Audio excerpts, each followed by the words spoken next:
Meet Ali Bennett, a friend of mine, a young Muslim born and raised in Sydney, Australia, who has lived quite a successful life. However, it was only recently that his life took a dramatic turn. This is Ali's story. Where are you at now with your life? What's happened to you? And at this point in my life, wallah, I've been gifted, alhamdulillah, by Allah, with cancer throughout my body, and I've changed my whole life to sort of helping people. Why do you call it a gift, Ali? And alhamdulillah, it's a gift because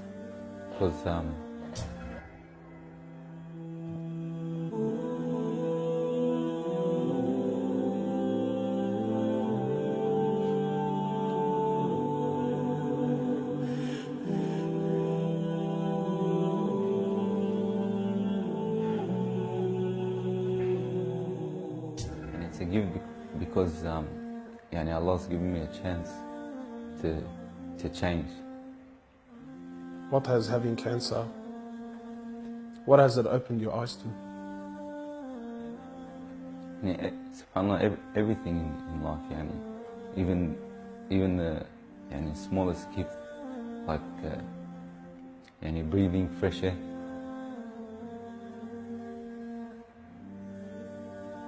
Do you feel like you used to take that for granted before?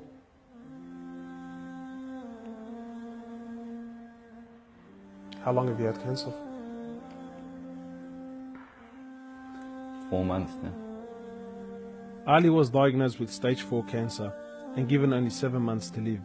Upon finding the news, he immediately sold his successful business and was forced to reconsider the lavish lifestyle he was accustomed to. Everything was to change. Ali, what was your reaction when you came to know you had cancer? I got rid of my cars, I got rid of my watches,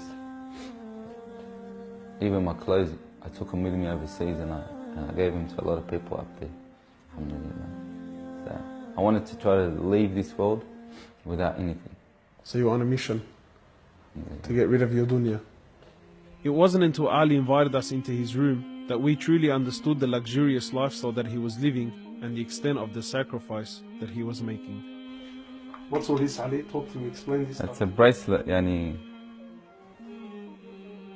costs about $60,000. $60,000? Yeah. What do you have in these boxes now? They're all my shoes, alhamdulillah. Louis Vuitton? All Louis Vuitton. How much is something like this worth, Ali? They're probably about $1,300. How much you pay for that, Ali? About $700. Thongs? For a pair of thongs, yeah. So what's happening with the sunglasses here, Ali? I just like collecting different sunglasses. Yeah? I've got rid of a lot of them. I gave them to a couple of brothers in Africa, alhamdulillah.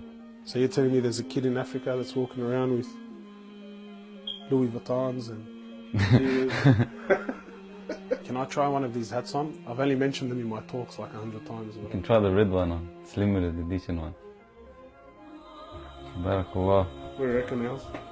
Sheikh Gucci.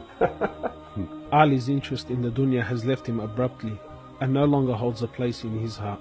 So Ali, what do you feel now, like when you look at this? And driving something like this doesn't really cross my mind anymore. It's not something I would want to do no more.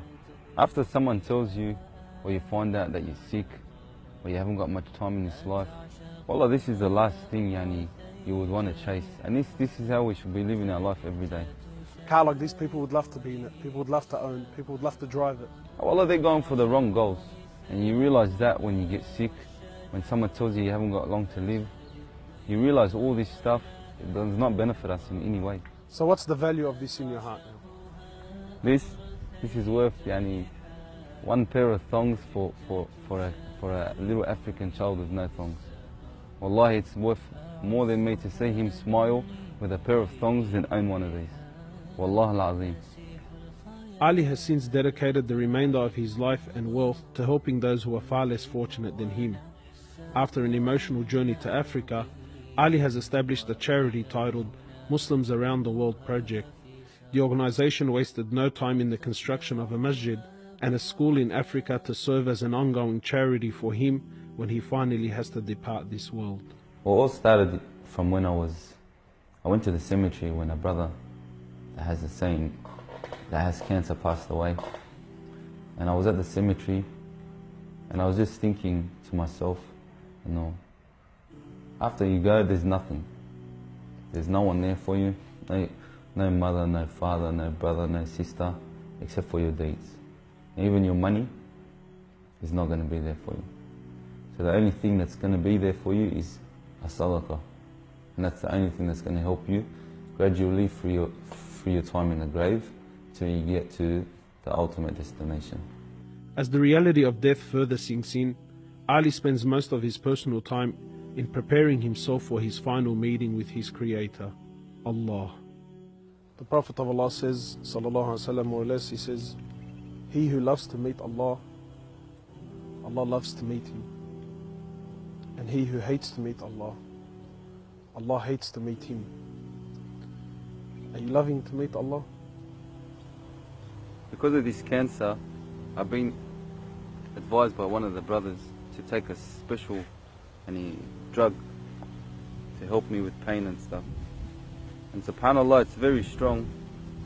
I took a bit too much and I came into a whole different world within not knowing where I was, and it was very hard for me. And subhanAllah, I actually seen things I've never seen before. And my family were there all standing around me, and I was pointing up and I was saying, Ya Allah, take me. And it was that beautiful what I was seeing. I just wanted to go. And the next day, subhanAllah, I woke up and I was upset that Allah didn't take me.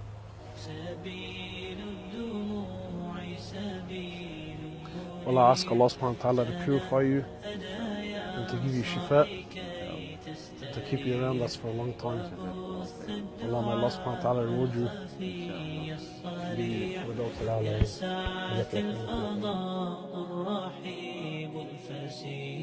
سبيل الدموع سبيل مريح تنهدى يا صاحي كي